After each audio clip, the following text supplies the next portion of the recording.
Hello, this is Ed Burke with PlaceForTraders.com for Monday, April 13th. Starting off in the June S&P. In my last video, I talked about the pivot level for Friday of 820.15. Above 820.15, we're looking at a bullish market.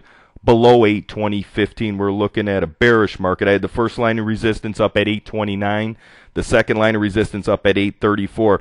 The market made a big move before the regular session open on Friday, a big move up. We're trading above the first and second lines of resistance. I sent messages out saying that look to the daily second line of resistance as a support level. If the market pulled back down to 834, it was a good entry, long entry into the market. The market did not even pull back down to that second line of resistance. The low of the pullback during the regular trading session was 840.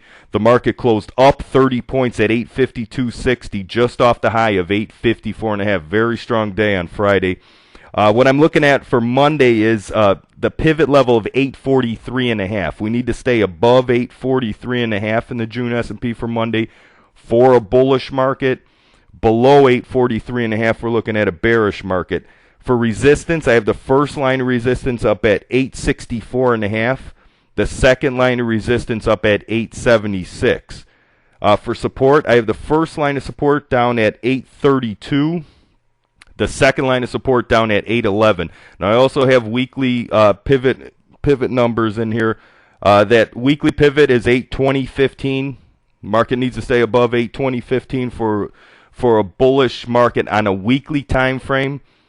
Then I have that first line of resistance. We have a convergence. The first line of weekly resistance I have at 865.5. That's right near our first line of daily resistance at 864.5. So you have convergence on those two time frames. That first line of weekly support right here, it's actually just under Thursday's low. If you go back to Thursday and look at that low, that the first line of weekly support is down at 797.5.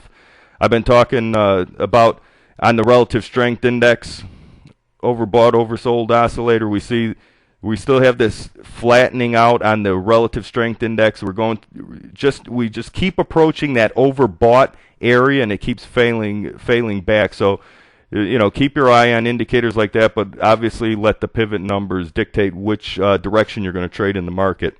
I have no scheduled economic numbers from Monday. We have numbers that come out on Tuesday. That's all I have for this evening. Thanks for tuning in. If you haven't gone to my website, I encourage you to go. It's placefortraders.com. Go on there and sign up for the free alerts. Thanks a lot and good trading.